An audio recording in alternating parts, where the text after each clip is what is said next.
Hello everyone, my name is Jennifer Stay, this is Coloring Bliss, that's little Rose back there, and together today we get to check out a really cool set of paints. This one right here. It's glittery, pearlescent, metallic-y beautifulness, and I can't wait to test every single color. And we're going to compare it to my current favorite set of pearlescent, well actually I think these are considered metallic glitter paints, which are by Paul Rubens, but guess what? This set is also by Paul Rubens. Oh, okay. Now, this is a different formulation. We're going to talk about that. The pans are different, more like the Kuretake Gansai paint pans. That's what's in here. But I haven't opened this up yet. I've had it for several weeks and I can't wait to crack into it. So the plan for today, we're going to look at it, we're going to swatch it, and I'm going to create a special chart to keep with the paint set so that I can always refer to the colors while painting. So we have a lot to do. Will this set beat out my current favorite Paul Rubens glitter paints? I don't know, it's gonna be tough. Let's see how it goes, and let's start by unboxing the new paints. So let's get paint price out of the way here. I bought all these paints with my own money, so I'm not sponsored. This set right here, when I purchased it, was about $40, and that's, like I said, several weeks ago. Right now on Amazon, they're selling for about $50. So if you want to wait for a sale, I think you can expect it to drop as low as $40. I don't know if it would go lower than that. But right now on Amazon, it's for $50 here in the US. This set right here is a 24 pan set. I'll open this one up too in a minute to show you the differences, but I just want to give you prices real quick. I purchased this back in 2019 for $50, and it's still on Amazon right now at about $50. There's also a 48 pan set. Oh, really? Which I've been drooling over for a long time, but the 48 pan set costs $88 and I can't justify that. So I'm staying happy and content with my very expensive $50 set. So yeah, if you want more colors, there are more colors available. So about per pan price, we've got about $1.40 per pan over here. In this set, it's about $2.08 per pan. If you buy the 48 set though, it takes it down to about $1.83 per pan when you buy that big $88 set. Okay. So let's unbox this one. I'm so excited. So the kind of paint this is right here. Gucai? Gucai? Oh, I like that. We'll say Gucai. That's the kind of paint we're going to talk about, what makes it different and special. And it has a nice quote down here, and I looked up who this quote was by, and it's Leonardo da Vinci. And he says, "I've been impressed with the urgency of doing. Knowing is not enough. We must apply. Being willing is not enough. We must do." Wow. That's a really profound quote. The back of the box has nothing on it except it says it's made in China, which we already knew that. And the idea of this packaging versus their other packaging is they were going for an Oriental aesthetic. So we'll see quite a difference between my favorite set and this set when it comes to the looks. Oh, Rose hates the sound of plastic. Get rid of it, Steve. I've got Steve, my business partner and husband, here sitting next to me. He loves glitter paints too, am I right? We're kind of obsessed with so metallic here we glitter. go. Let's open it up. Ooh. Ooh. Oh, wow. They have stamped into it. Wow. Wow. Are they all the same Fancy. stamp? Yeah, they all have the same stamp. So when I was reading about it, they said some pans may look a little fuller than others, but it's the way the paint is stamped and pressed in, it makes that difference. Huh. But they all have an equal amount of paint. Yeah, like that red and blue in the top center. Looks like Yeah, that. like this red one looks a little lacking. You can see if I turn it, actually let's go that view, Steve, and you'll be able to see that this one looks a little less full than some of the others. Like this one here looks particularly full. Right here, can you see the difference between the fullness of the two pans? Okay, so that's one thing that wanna see a close-up they of that. warned about us. Maybe a different color would show Yeah, it that better. one's harder to see. How about this Yeah. pearlescent blue? And I think they're calling, we'll read the description here in a second, but is it a metallic, a glitter, Oh, a yeah, there you go, pearlescent? into it. And it says the Gucai, is that what we're saying, Yeah. on the top? Yeah, interesting. The- I love that gold color bottom center. This one here? Yeah, it's very gorgeous. beautiful yellowy gold. And look, we've got lavenders. Now, I'm already thinking I need to rearrange them all because they're not, we've got yellows and we've got purples in different places, and how do we find what we need? But I'm going to leave them where they're at because they have their numbers corresponding to each color here, and I don't want to lose that. So having a card here with the paint with all samples ready to go is going to be really vital. I didn't see, do the pans have that number on them? Ooh, that's a good question. Let's pull out this one. It does, Oh, good. 4609, so we So you can could get it change back. them and then get it back in Yeah. place again if I ever wanted to. So yeah, that's what it looks like. If you're familiar so with pretty. the Gucai Tumbai paints by Kuretake, then this type of pan isn't new, although having a pressed thing in it is kind of new to me. That's really pretty. And some of the pictures are different, I think. Or maybe it's just pressed in different, I don't know. Let me show you my current set of Paul Rubens paints that I love that are glittery, and see how fancy these yeah, are the wrapped. packaging is awesome. The packaging is so great. I'll pull this out and I'll show you the chart that I created for this set of paints. So this is what these look like. They're in more of a standard to what we're used to here in America. And this type of pan is more what we're used to. I love the bigger pans. I already know I love them because when you're working with a brush, if you have a small brush like this one here, which is a number 6 round, it's pretty easy to get into these pans. But if you're working with a bigger brush, say something like this is a number 14 round, this is a little trickier to get paint out of here. It's not impossible, but it's a little trickier. But over here, you've got room for days to scoop up paint and get to work. So that's one reason I like these bigger pans. Now, this is the kind of chart that I want to make for this set of pans of paints here.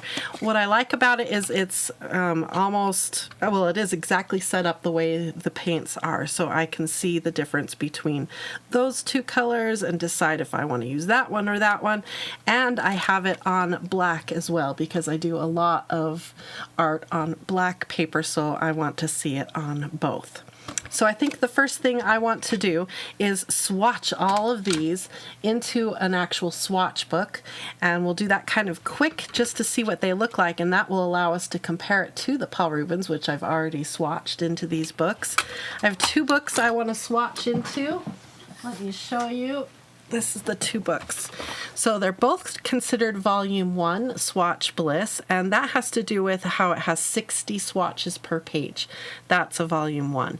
This one has been printed on watercolor paper, and then this one is printed on black paper. So I'll be able to see both side by side. So let me set up the swatch pages, and then we'll talk about how to activate this paint here and get swatching. All right, I've got it all written out, and what I did is I went on their Amazon shop where they had an actual English name for every color. So if you want that information, check out their Amazon listing for these paints so you can have their names in English. So I'm going to swatch them in the order that they came, and I noticed several things. For instance, there's a bunch that are called Deep Interference. There's Deep Interference yellow, orange, red, and blue. They're all together up here, so that makes sense. They also put together several that are called Flash. There's a bunch of flash. So I can see why they've grouped them the way that they have. After I'm done swatching all of them, I'll decide whether I want to reorganize everything for the final swatching and the final way that I'll use this palette moving forward. So in the instructions, we are counseled to pre-moisten all of the pans that you're going to be using. So for us, that's every single one. So I'm going to use a spritzer with just some plain water in it and go over them all and get them all activating. So what happens is the water's going to go in and sort of wake up the paint and make the next step much easier. And I'm going to have to keep re-moistening because as I'm moving down, these will dry out at the bottom. So I'll keep my spritzer handy and ready. And I think now we'll enjoy a time lapse of some beautiful colors being laid down. I'm going to start with the watercolor paper.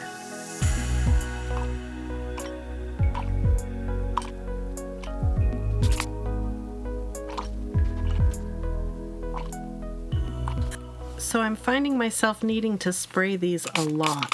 Some of them are activating easier than others.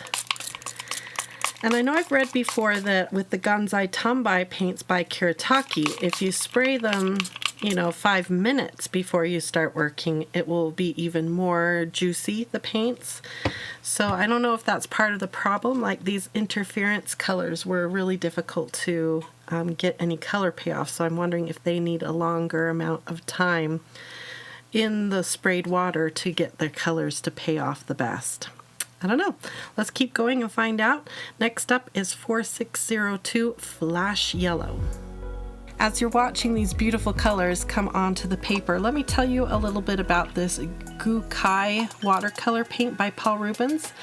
They're designed to be more opaque and are not really meant to be overworked or for transparent layering or glazing techniques, which is very different from the other paints, which we tend to do a lot of layering in order to really get that color and the shine to pay off. These paints here are much more powdery and less densely packed, and the big pans are designed so that you can use bigger brushes with them. They suggest that you use the Gucai paint for highlights by adding glittery effects to your artworks. It's going to create a three-dimensional light and shadow to your artwork. So that's the vision that Paul Rubens has for the Gucai paints. And let's see if we agree with how they are paying off on paper. All right, we've got all 36 swatched onto the watercolor paper now, and there was one that I made a mistake on, but I was able to use a damp paper towel to lift that paint off, so that was good to learn. So far, I'm not mega impressed. A lot of these colors look really streaky. Let me bring it up for you. So I'm not sure what's going on there, if it's just the nature of the formula or if I'm doing something wrong, which I don't think I am, because you'll have one that's really streaky and then one that pays off really beautifully. So there's lots of stuff going on here. I'm going to move it in the light so you can see some of the different effects. There are different effects going on, like this one that I think is misnamed. It's called Copper 4706. Check out the different colors that flash as you move. You get purple, you get blues, even some greens in there. So there's some pretty fancy ones. And then we've got two silvers, and this one's a much more flat silver, and this one's more of a glittery silver. So, lots of potential here. I am dying to see it on black. Let's swatch. As I'm working these beautiful colors out onto the black paper, I want to remind you that this black paper is not watercolor paper.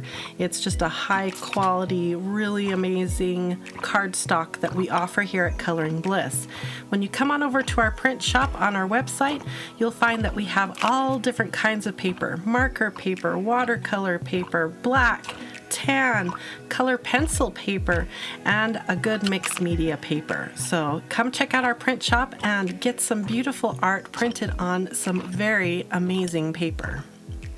All right, I just finished doing the black swatches and look at them shine. These paints love to be on dark paper.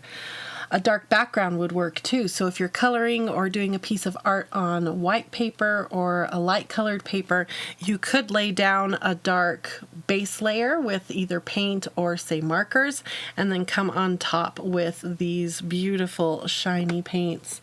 Isn't that amazing? Let me show you the other view as well, so you can see them change. You can still see streaks. The streaking issue hasn't gone away, but the shine being on the black paper has kind of fixed that problem. Let me get this back here like this. So here is the two side by side. Here they are. We've got on white and we have it on black. Definitely loving the black. Let me show you now comparatively to the other Paul Rubens glitter paint that I showed you at the beginning of the video. So if you own those paints already, you'll know whether to get this set or not. So here are the Paul Rubens 24 set on black, and I'll move it in the light. Lots of deep color, like there's color variety, different things going on. Right below you can see the Kuretake Gansai Tombai paints as well, just for reference. And then here again are the new ones. I think these ones are shinier, streakier, but shinier. Very exciting. And now let's do the same comparison over here. We've got the Paul Rubens here. This Paul Rubens set is just a standard paint. It's not a glittery paint. Now let me show you what these paints look like compared to the original set of 24 that I have back here. That's this group right here. So move that in the light. No streakiness that I can see. But again, I think they're just a little less shiny and way more translucent. So that's very interesting. So they definitely are a different formula, a different kind of paint. Do we like them or not? That's just going to take time. I'm going to need to do some projects with them and see how they perform in a mixed media setting and on their own. We have lots to discover. But before I can do that, I need to create a swatch chart that I'm going to keep with the box so that I can easily see all the colors and make good color choices while painting. So I have decided to reorganize the pans in this box so that it's in a much more logical order for the way that I paint.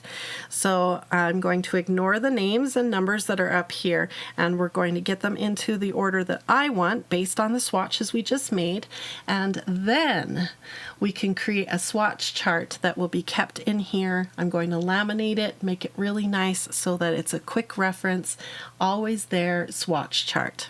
Let's reorganize.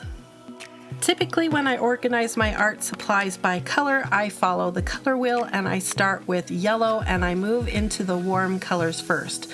So yellow to yellow orange to orange, on the way to red, and then I keep moving from there. And then at the end of the color organizing is where I like to put my more neutral tones like the silvers, the grays, and the whites. I like this order. It's probably not perfect as far as some of the more reddish browns may be in the wrong place, but I like the general order that I've created here. So we go white to yellow to oranges to our browns and our reds. And then we get bluer into some reds that have more blue, so more of a red violet type color, and then into violets, and then into blues, blue greens, greens, and more of a yellowy type greens. These, especially this one here, has some good gold undertones. And then I have that bright silver, that 214, that just has a great glitter payoff. That one's first, and then I put these three sort of in order of lightest to darkest, but it was a little tricky. These two are pretty close in color. This looks and makes much more sense to my brain. I'm excited about this order. So let's create a swatch chart. The way I'm going to do that is by using a scratch piece of watercolor paper and a piece of my black cardstock that I love. I'm going to cut them both down to the same size. Make sure that they fit in here, which it looks like this size is going to fit beautifully. So I'll cut them both down to this size here, and then I'm going to label them with the numbers of each pan in the right order. So there'll be 3, 6, 9 colors across, 9, 9 like that, so I can refer to it exactly to where each pan is in the box. All right, let's set it up.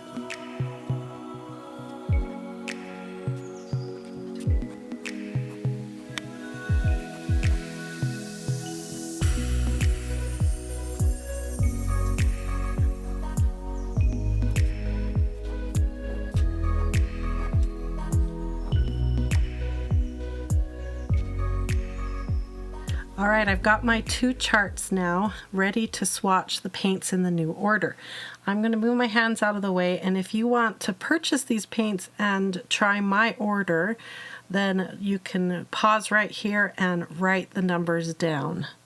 But they're the same on both sides. This side I included the names and the numbers, and over here just the numbers. All right, next up we get to swatch all the colors, and what I'll do is swatch the 2 papers at the same time so I don't waste any paint. Swatching one color on 2 different papers side by side like this was really interesting. There was often times where I felt like I had dipped into the wrong pan because the difference between how it looked on the white paper versus the black paper was huge. For instance, down on the second row at the end where we talk about the reds, rose red, and crepe myrtle, those 3 look so different on black versus white. Such a good way to look at your paints.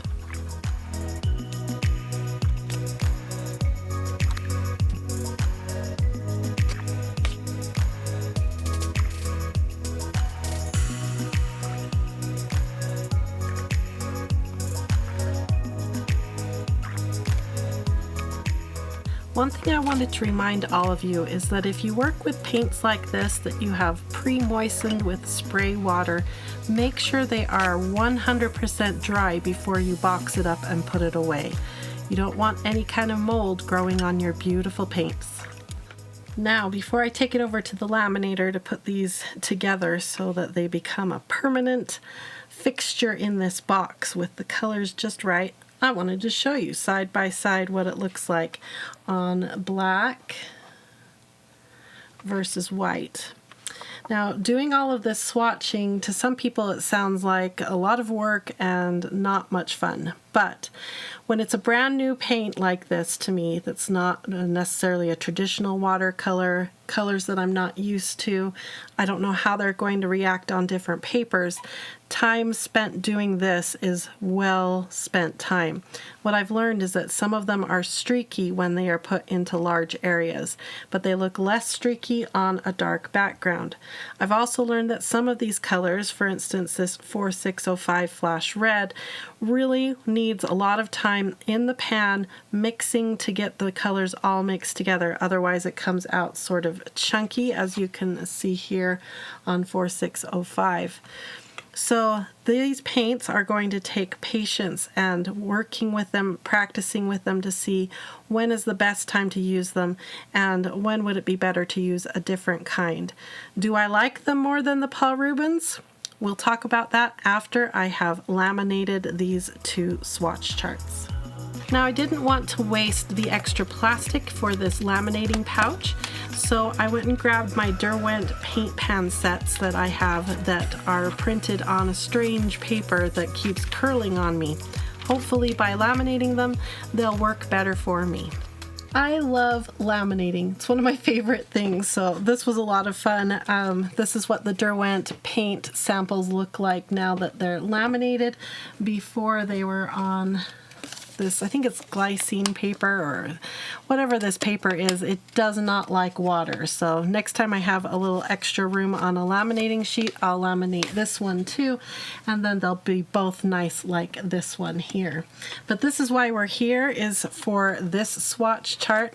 Look how awesome that is, and it's going to sit right in here so that when I close up my box and next time I open it up, all the samples will be there. They'll be in the right order for the way the pans are laid out. I love it. I love that you can see the shine still. The laminating does knock down some of the shine so you don't see it quite as well, but it's still very visible what color differences are from each color, and that some of them are more streaky and have more glitter and others are more of a metallic pearlescent look. I love it. Now, before I give you my final thoughts about these two Paul Rubens paint sets, I'd like to ask you to hit thumbs up on this video if you enjoyed this content. I purchase all these products with my own money, and I would love your help by subscribing, placing a comment below, sharing the video, and of course, like I said, a little thumbs up always helps. Now, these two sets of paints by Paul Rubens I think are both excellent. I would highly recommend both of them. The Gucai paints are a very different formula, and it's going to take some time to practice and work with them. When you read about this product here, they talk about it being more of an intermediate to advanced, but yes, beginners can use them too. But in general, glitter metallic paints I think are more of an intermediate to advanced paint. If you're just using it for a little drop of highlight or a little stripe of highlight, then anybody can do that.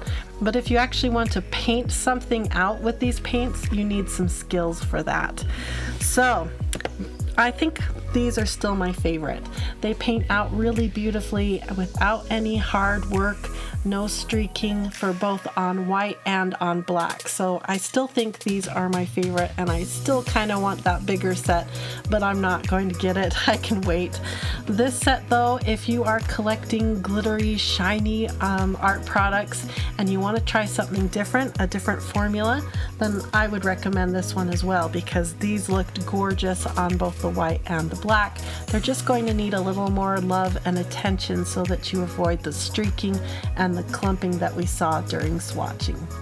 Thank you so much for watching. I hope you enjoyed this video. Again, a little thumbs up would be great to help our channel, and I hope you have some fun sparkly paints that you can paint with.